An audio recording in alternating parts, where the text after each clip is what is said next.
Hello and welcome. This is Syed Khalid Shabazz and you're watching Gawa News. As India awaits the Achhe Din or good times, bad times continue to unnerve it. Hoping for good times, India's Namaste Trump event welcomed the US President Donald Trump to a grand reception. Despite the threat of coronavirus and fateful Delhi riots happening in the neighborhood, the Modi government put its entire focus on pleasing the US presidency, raising doubts and eyebrows if India's overzealous expression of love would ever find justifiable retaliation. Trump has occasionally praised Prime Minister Modi, even called him a friend at times, but Trump's actions and words do not seem to concur. To start with, he unfollowed Prime Minister Modi on Twitter, which was a trending topic world over for a while. Just days after USCIRF warned of placing India on watch list for religious intolerance, the US presidency on Friday made another revelation that dents India's love for it. Trump threatened US companies planning to manufacture outside the United States with heavy taxes. The move ironically underscores Apple's announcement of establishing a manufacturing base in India. Part of Trump's rhetoric was his focus on Make America Great Again.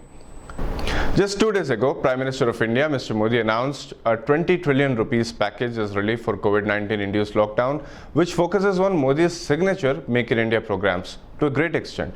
The US President's announcement undermines Modi's Make in India agenda, potentially affecting many companies, including Apple, which had decisions to set its base in India. But this is not the first time President Trump's actions have threatened India. In April this year, Trump threatened India with retaliation if it didn't immediately supply the malaria vaccine hydroxychloroquine to US, which India was happily obliged to deliver to US in less than 24 hours.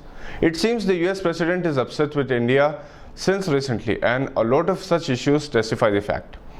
Despite the fact that Modi and Trump seem to be enjoying each other's affinity, Trump has, however, also said that Pakistan's Prime Minister Imran Khan is also a friend. Both India and Pakistan do not look eye to eye on several issues, including Kashmir, the most controversial issue between the two nations.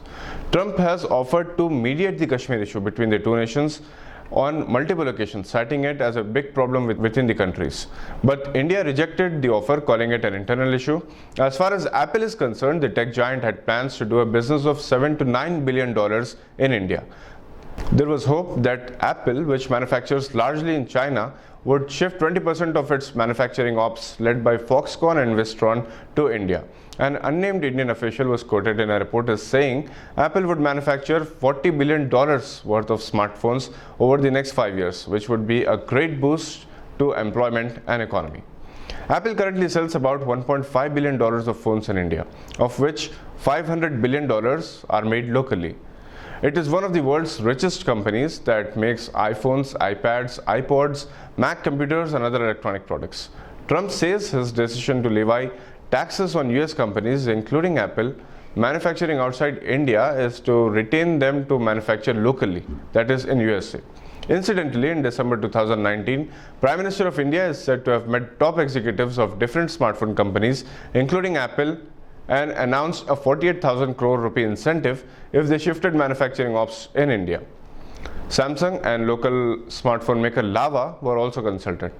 Japan too has recently announced financial incentives for $2.2 billion for Japanese businesses to shift their manufacturing bases back home from China. The relationship between Apple and Trump has been sweet and sour. In 2018, Trump praised Apple after the tech giant pledged an infusion of $350 billion to US economy through building infrastructure, campus, and creating 20,000 jobs over a period of 5 years. Apple has enjoyed favorable support from Trump on Twitter, but Apple also faced criticism after Trump, standing by Apple CEO Tim Cook, criticized the US media holding a commemorative memento offered to him by Apple. While Trump's announcement doesn't have anything to do with India's growing intolerance for its religious minorities, it could certainly be a major setback for India. Several Arab countries have openly lashed out at India's treatment of its minorities, particularly the religiously minority community, particularly against religious hate-mongering, potentially impacting bilateral relations. Ironically, India is also courting tension with Nepal, a Hindu-majority country, for the construction of an 80-kilometer long road at Lipulekh Pass at India-Nepal border. Nepal's objection to this pass has surprised India, even as mild tension prevailed between security guards at India and China border. India now faces a bigger challenge. It must fight the coronavirus battle and also hold its diplomatic ground at the international front. And looks like Trump's announcement doesn't seem too friendly after all for India. That's all for now. We hope this was worth your time. This is Syed Khalid Shahbaz signing off for Gawah News.